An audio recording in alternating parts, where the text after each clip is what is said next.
இன்றைக்கி நெய் சாதம் எப்படி செய்யலாம்னு பார்க்கலாம்.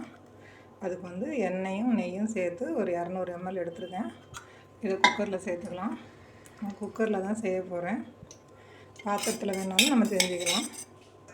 இப்போ நெய் சாதத்துக்கு கொஞ்சம் பட்டை, கொஞ்சம் லவங்கம், ஒரு அன்னாச்சிப்பூ, 4 ஏலக்காய், ஒரு இலை இதை சேர்த்தாச்சு. இது மாதிரி கட் பண்ணி வச்சுருக்கிற வெங்காயம் ஒரு 1/4 கிலோ இருக்கும். 1/4 கிலோ வெங்காயம் இதையும் சேர்த்து கண்ணாடி பதம் அளவுக்கு வதக்கிட்டுக்கலாம்.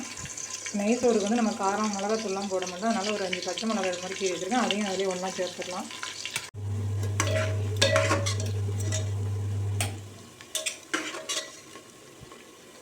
வெங்காயம் இந்த அளவுக்கு வதங்கினா போதும்.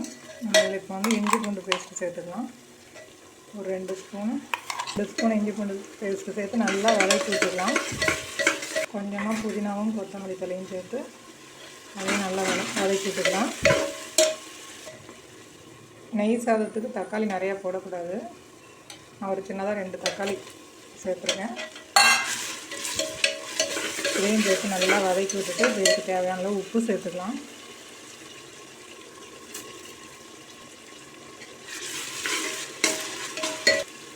உப்பு சேர்த்து ஒரு நிமிஷம் வதக்கி விட்டுட்டு நம்ம தண்ணி அளந்து ஊற்றிக்கலாம்.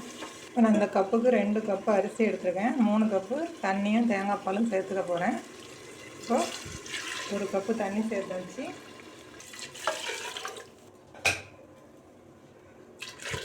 2 கப்பு தேங்காய் பால். இப்போ இது கொதிக்கட்டும். நம்ம அரிசி சேர்த்துக்கலாம். இப்போ நல்லா கொதிக்க ஆரம்பிச்சிட்ருக்காங்க. நான் வந்து ஃபஸ்ட்டு தயிர் சேர்க்க மறந்துட்டேன். ஒரு 100 ml தயிர் சேர்த்து கலந்து விட்டுருங்க. நல்லா கலந்து விட்டுருங்க. திப்பி திப்பியாக இல்லாமல் நல்லா கலந்து விட்டுறணும், திப்பி திப்பியாக வராமல். இப்போ அரிசி வந்து நல்லா 1/2 மணி நேரம் ஊற வச்சு இது மாதிரி கழுவி சுத்தம் பண்ணி வச்சுருக்கேன். இப்போ அரிசியை சேர்த்துக்கலாம். அரிசியை சேர்த்துட்டு வெயிட்டு போடாமல் அப்படியே மூடி வச்சு அடுப்பை மீடியமில் வச்சு கொதிக்க விடலாம். இப்போ நெய் சாதம் எப்படி ரெடி ஆகிருக்குன்னு பார்க்கலாம். கம நல்ல மணமாக சூப்பராக ரெடி ஆகிடுச்சு.